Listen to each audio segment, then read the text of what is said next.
All right, the January 11th, 2024 meeting of the New Mexico Oil and Gas Conservation Commission. I'll begin with a roll call and a quick administrative note. Dr. Mpoma is participating in this meeting virtually, and after conferring with Commission Counsel and the Commission Chair, it was determined that that was appropriate and consistent with the requirements of the Open Meetings Act. So with that, I'll begin with a roll call. Dr. Mpoma. Present. Commissioner Bloom. Present. Let the record reflect the chair is also present. The first item up on the agenda is approval of the agenda for today's meeting. Do my fellow commissioners have any amendments or modifications?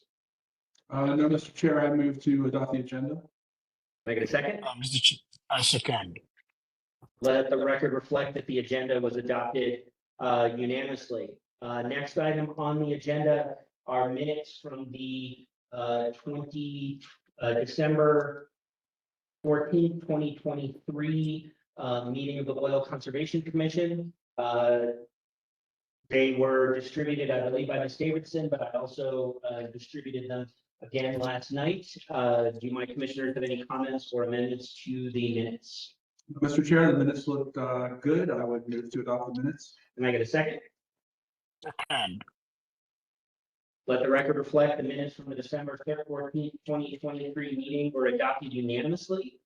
Our first operative order of business is adopting our annual Open Meetings Act resolution, a copy of which was emailed out last night, and I also provided one in person. Right? This resolution was put together in consultation with our Commission Counsel, Mr. Daniel Rubin, and reflect basic information. Mr. Rubin, would you like to walk through any provisions? Good morning, Mr. Chair, members of the Commission. Thank you. It is a pleasure to present this to you. We have at the AG's office tried to streamline our draft Open Meetings Act resolutions to avoid putting in excess verbiage that simply states what is already in the Act. So I would only draw your attention, Commissioners, to under paragraph 9, the remote participation. It requires that the Commission meetings shall be webcast. But an important caveat to that is in paragraph C, that the remote participation by parties and witnesses to proceedings will be addressed in applicable notices and agendas on a meeting by meeting basis. So as you all probably know, the Open Meeting Act requires approval of a resolution each year defining what the Commission deems reasonable notice under the Act. And so I submit to the Commission that this resolution as presented satisfies the requirements of the Open Meetings Act. And I'll stand for any questions. Any comments looking at my fellow commissioners? Mr. Chair, the resolution looks great to me. No comments. Dr. Mpoma? Yeah, Mr. Chair, on number 8, I'm not sure if as soon as possible by email. Yeah, I don't know if that is complete or not. We intentionally left the staff name, email address for calling blank. As everyone knows, the Commission Clerk, Florine Davidson, retired at the end of the year. That position is live for posting. And so until that position is filled full time, we may be using some different staff at times to cover that responsibility, which is why we just left it as placeholders. And also the font size, is there something peculiar about why the font size is about 10 compared to the others? Scrivener choices.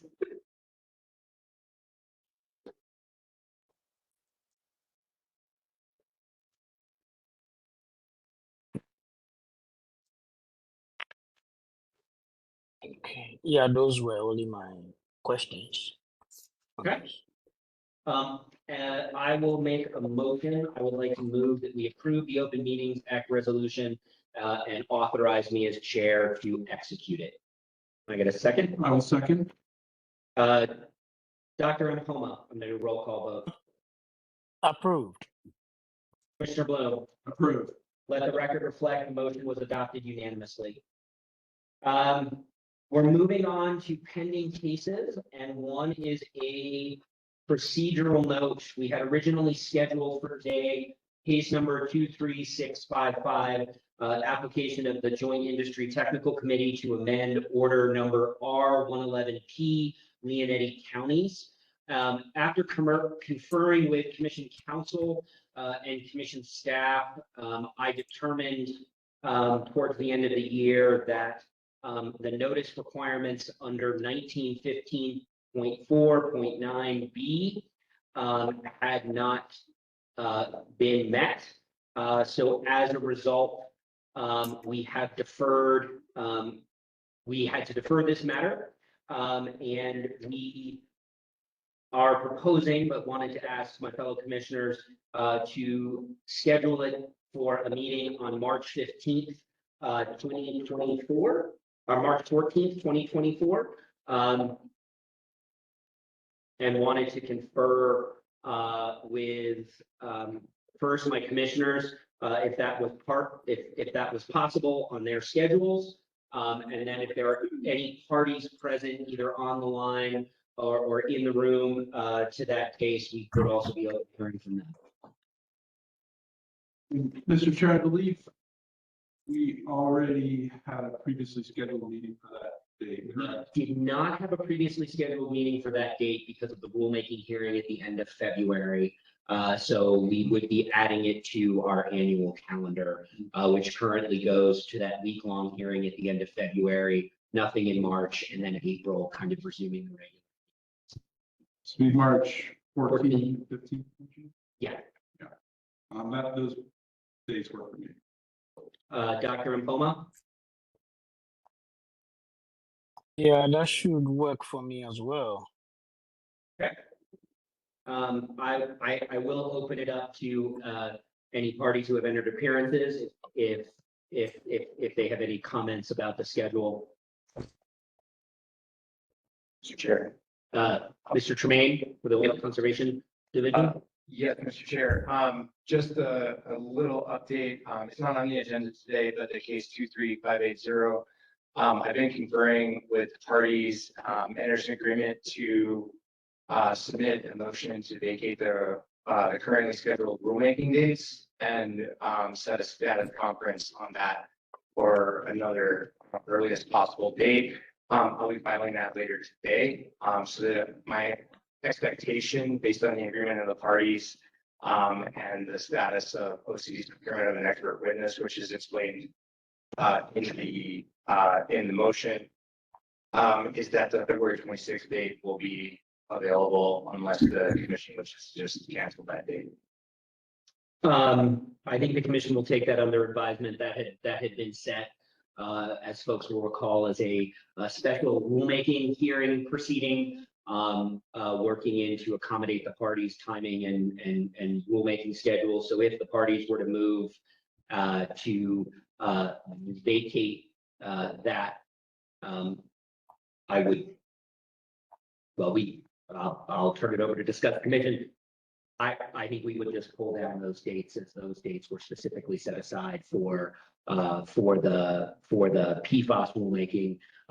And as you've heard, we will be meeting on March 14th.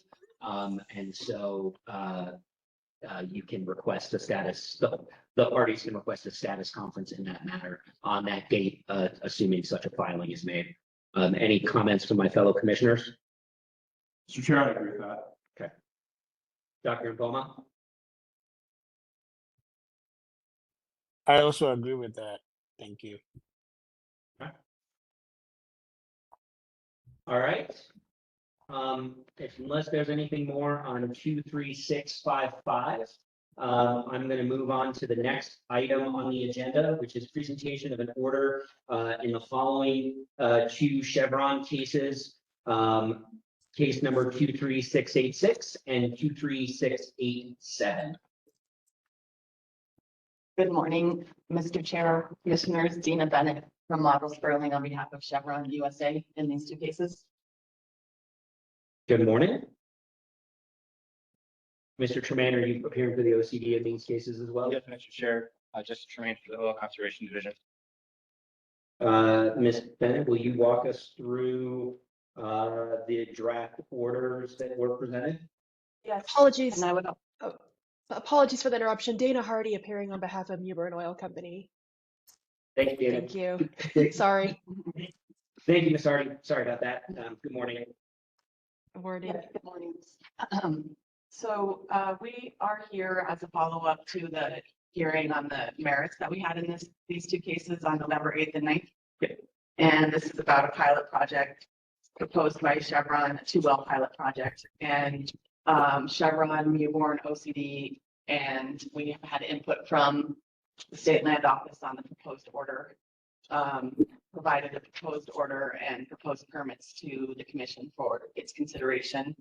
The proposed order is a bit more robust, I'd say, than the general OCD order for UICs, but given the pilot project nature of these particular cases, we felt that more information rather than less would be useful for the commission. And so we worked together to ensure that we summarize the high points of the hearing. And so the findings of fact review in summary fashion the main points of the testimony from each party. And we all worked together to summarize the testimony, and OCD filled in and revised its summary of its testimony. So it accurately reflects the OCD's position. And Mewborn's counsel worked with Mewborn to also summarize its position and testimony. So the order then, oh, and I would point out that paragraph 54 on page 6 of the order is a paragraph suggested by counsel for the State Land Office, which we incorporated into the order for the Severitas well. And so that is included in the order. The order then directs the OCD to issue the UIC permits. And as the commissioners may recall, we appeared before the commission in December, but hadn't finalized the draft permits at that point. But we have worked together and have finalized the draft permits. And so those draft permits now are the next two documents. And for everyone's benefit, I did hand out, provide notebooks this morning to the commissioners for their review. But these are the same documents that were emailed to the commission. Did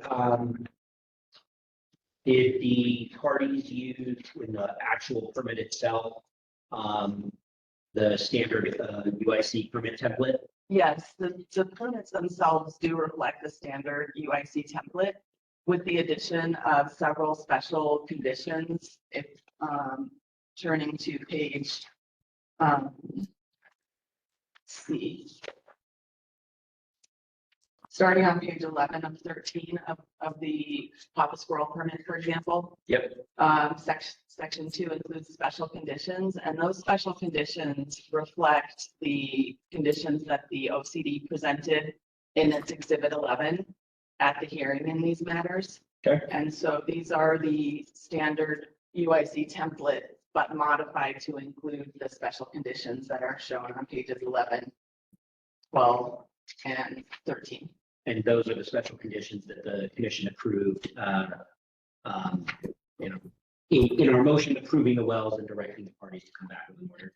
Yes, more or less, I'd say they're in similar form to what was discussed at the hearing on November 8th and 9th.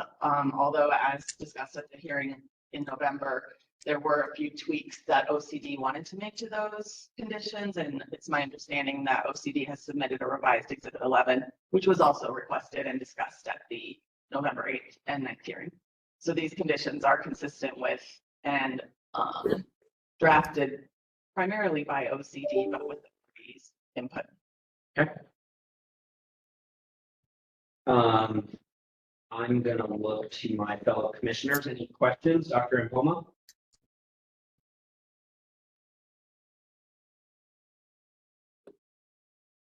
Yeah, so I wanted to know, I don't have a copy of the order yet, so I don't know if that was distributed to the commissioners.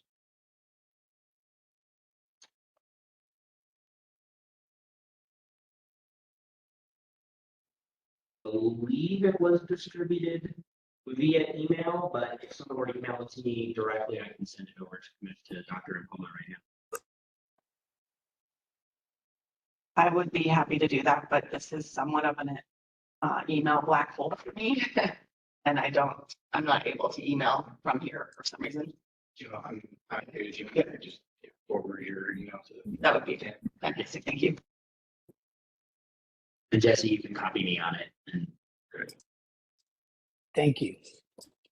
well, I'm happy. I do have it. And I could walk through it. I could share my screen if the commission. or I Commissioner think, Palmer- if you wouldn't mind sharing your screen, and in particular bringing up the special conditions on page 11 of the Papa Squirrel and page 11 of the Severitas. I think that would be of particular interest. I think I'm sharing the wrong thing right now, so. Just close this and give me just 1 second.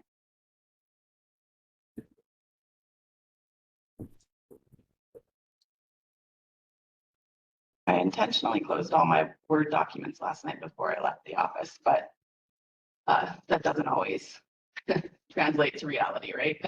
Did you send those, Jesse? I am right now. Okay. Okay, here's the order, and I'm going to quickly scroll to the special conditions. Okay. Oh, I'm sorry, you wanted to see the permit. Yes. Maybe zoom in a little bit.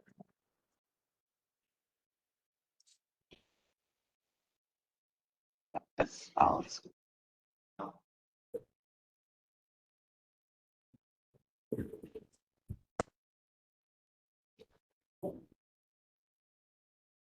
Okay, so starting here, there are the special conditions. And so happy to walk through these one by one, and also happy to have Mr. Jermaine join in. But the first special condition is restriction on well construction and well stimulation, and this was discussed at the November 8th and 9th hearing. A restriction against using proppants or other materials was primarily what was in Exhibit 11. Special condition number 2 is a restriction on surface location to adjacent well types. And this is a restriction that would apply primarily to OCD in its review of subsequent administrative applications. And it provides that OCD would only administratively approve UIC permits in the DMG that are more than 2 miles from the wells. And this was discussed at the hearing. 3, restrictions on approved sources of disposal. 4, 4 and 5, 4, 5, 6, and 7 are all additional reporting requirements and testing requirements. And these were discussed at the hearing, as well as Chevron affirmatively offering additional testing given the pilot nature of these projects. So the 4, 5, 6, and 7 actually are additional reporting requirements. Number 8 is an additional reporting requirement, but I call that out separately because it's a reporting requirement to the OCC.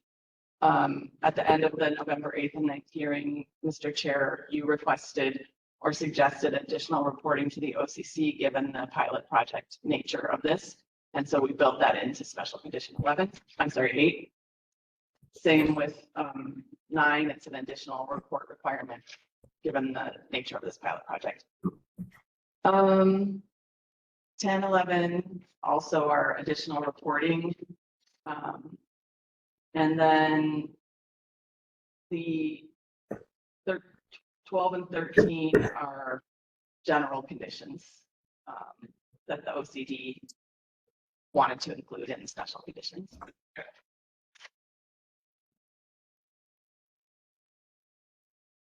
Um,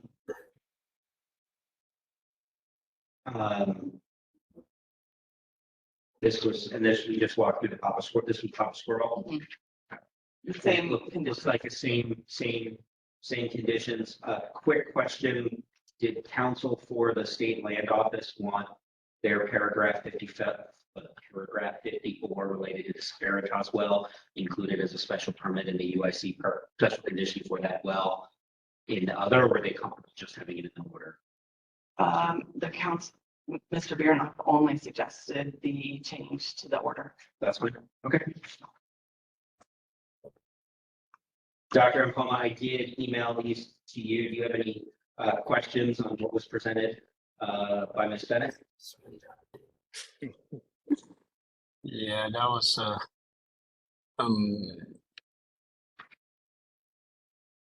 I do not have any questions, Mr. Chair. Okay. Mr. Chair? Mr. Rubin? Yes, thank you, Mr. Chair, members of the commission. I am a little bit confused. The email I just received from Mr. Tremaine mirrors the same email I received from Ms. Bennett on Tuesday.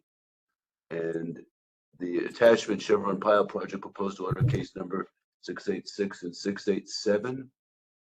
The version I have, it starts order of the commission, findings of fact, which then continue on to page 6, and then I have conclusions of law.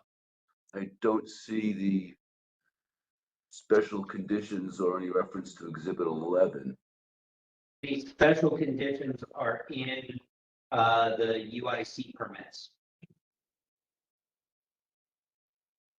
which would be in the other file. So the order, and then there's proposed SWD 2538 Papa Squirrel.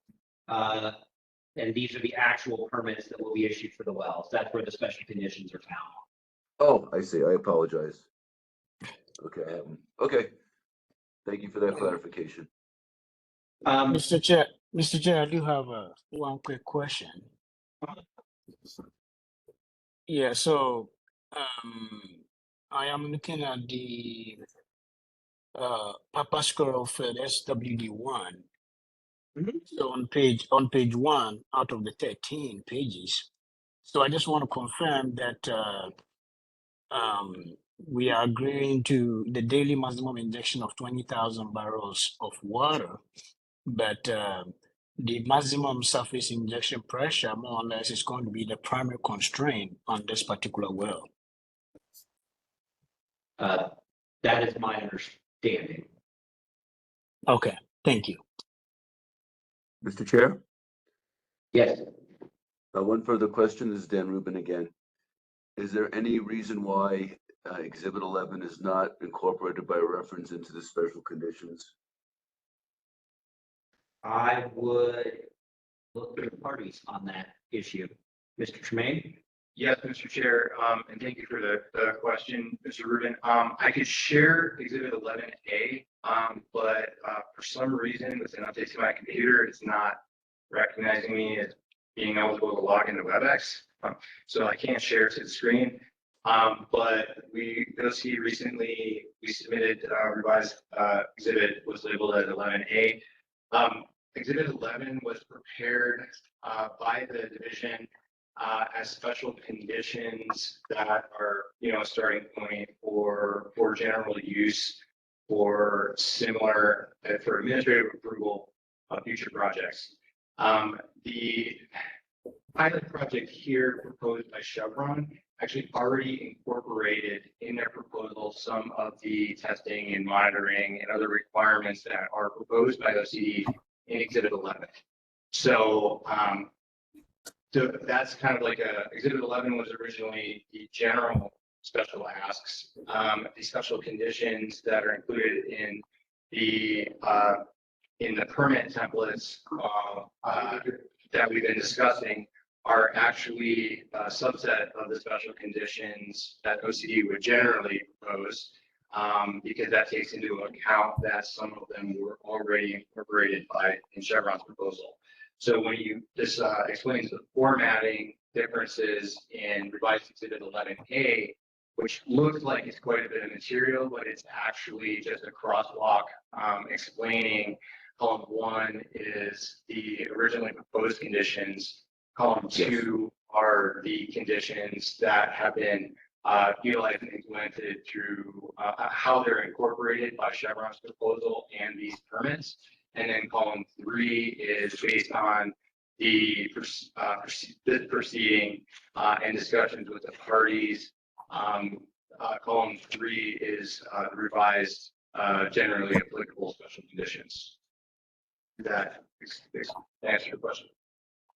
Yes, thank you, Mr. Tremaine. It does. I'm focusing now on the middle column there, and it makes sense. I see your point. Thank you. Seeing that this is in order, if there aren't any questions or comments from my fellow commissioners, I'll work to circulate the order for signature electronically, and we'll make sure it gets transmitted to the parties when it's executed and put into the case file. Is there anything else on this matter? Nothing from me. Thank you very much for your consideration. Mr. Chair, do we need a vote to adopt the order? We already voted to adopt the order and by your signature. Now we sign it? Yep. Okay. Good. Mr. Chair, Mhm. I apologize. I had a couple of questions for OCD on their Exhibit 11 that's been amended. Go ahead, Ms. Hardy. Okay, thank you. Mr. Tremaine, regarding item 1D on Exhibit 11A, is OCD recommending a change in the area of review from a half mile to 1 mile?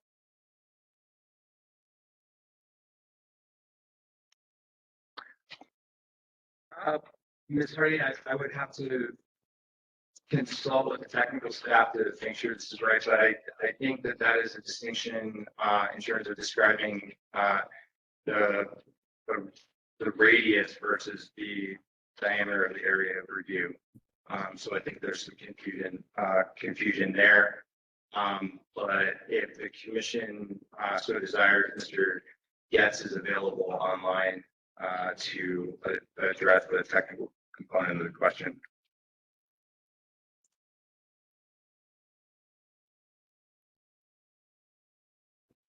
Is that my cue? Mr. Chair, do you want Mr. Getz? Mr. Getz can address the question. Okay, thank you, gentlemen. Good morning, commissioners. No, there would not be a change in the area of review. Currently, we have two. We have the half mile area of review, which is our standard and approved under our primacy agreement. And for Devonian wells, we extended that to 1 mile, as well as for the class 2 acid gas wells, 1 mile. But at this time, we would still use the 1/2 mile notification and review for penetrations. And Mr. Getz, would an application for an infill SWD well require a hearing for approval? Well, that's one of these things. The response would be as we go along, it may not. This is our hope, is that we will have more information. And with that information, the ability to approve administratively would be a benefit from having the additional information. If the area is unknown, or of course, if it's protested, we would have the option of going to hearing. But I would note that on our 1A, we have put in a referral for applications to go to hearing and then move to administrative review if there was no issues. Thank you. Mr. Getz, I have one more question for you on item 2B, which excludes the lower Brushy Canyon from the permitted interval. Does this mean that the upper Brushy Canyon will be allowed to be included in the permitted interval of a future application? No, not necessarily. Many times when the injection intervals are considered, the transition between the Brushy Canyon and the Cherry Canyon is usually identified as an area where you would have a confining layer. As such, a confining layer would not be a recipient of fluids, but would be a barrier for vertical migration. And does OCD plan to provide cross sections or type logs to delineate the formation top correlations? In many cases, we rely upon operators provide information. We are at this time discussing with the New Mexico Bureau of Geology and Mineral Resources the options for consulting or additional services like we have had for the deeper Devonian wells and delineating the interval and having uniformity in the stratigraphy.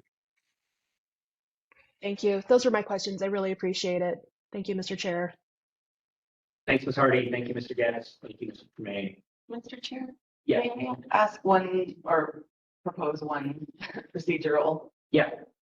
nicety? Mhm. I do agree, and I of course defer to the chair and to Mr. Rubin, that the commission did deliberate in public about the hearings when we were here on November 8th and 9th. But I wonder if, just for the sake of clarity for the record, it would make sense to vote on adopting the order, and I completely defer to you all on that, of course. Mr. Rubin? Mr. Rubin, you're muted. I apologize, Mr. Chair, members of the commission, to Ms. Bennett's comment.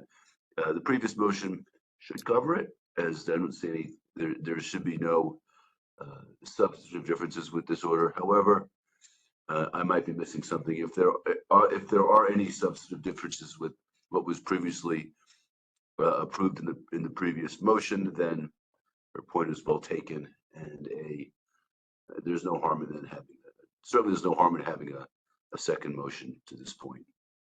I will move to adopt the order of the commission presented by parties to case number 23686 and 23687. Can I get a second?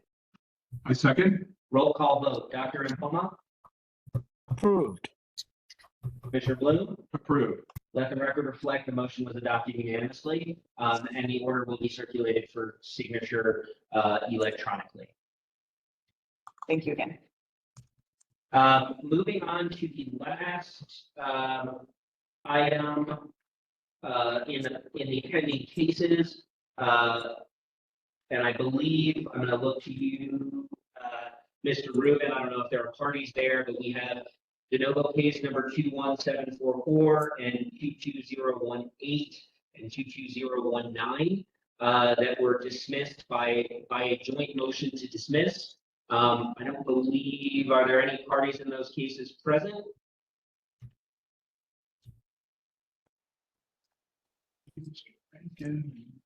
Yeah, I don't see him. Mr. Rubin, because this was a joint motion to dismiss that appeared to be in order, I think the action here is simply to say would simply be a motion adopting that motion to dismiss. Mr. Chair, members of the commission, that is correct. A motion to approve the joint motion to dismiss and directing commission counsel to prepare an order to that effect. I move to accept the joint motion to dismiss the de novo case 21744, which it also involved cases 22018 and 22019, and direct commission counsel to prepare an order accordingly, and authorize said order to be executed by the chair. Can I get a second? Second. Roll call vote. Dr. Impoma, Approved. Mr. Bloom. Approved. Let the record reflect the motion was adopted unanimously. Mr. Rubin, are there any updates in the Tensiobi state litigation? Thank you, Mr. Chair, members of the commission. Tomorrow we anticipate filing a joint reply with the other executive department defendants on the motion to dismiss. We maintain our position shoulder to shoulder with NMED and EMNRD with respect to the motion to dismiss. I have worked with their counsel. They made one edit that I requested, which I appreciate. And so the next matter is the early February hearing on whether the Commerce folks can be a proper party. And so I'll report back to you with any updates, and I will email the commission if we have anything in the interim that is of note. Thank you. Thank you.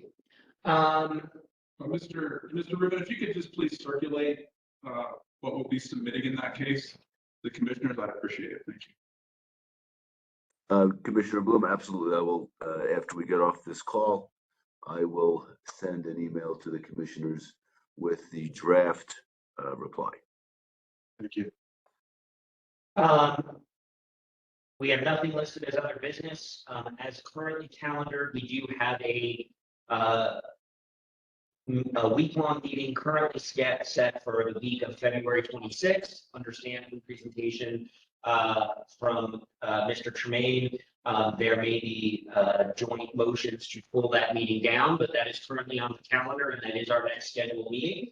I will provide updates to the notice list if and when that changes, and otherwise the January 11th, 2024 meeting of the Oil Conservation Commission is adjourned. Thank you. Thank you.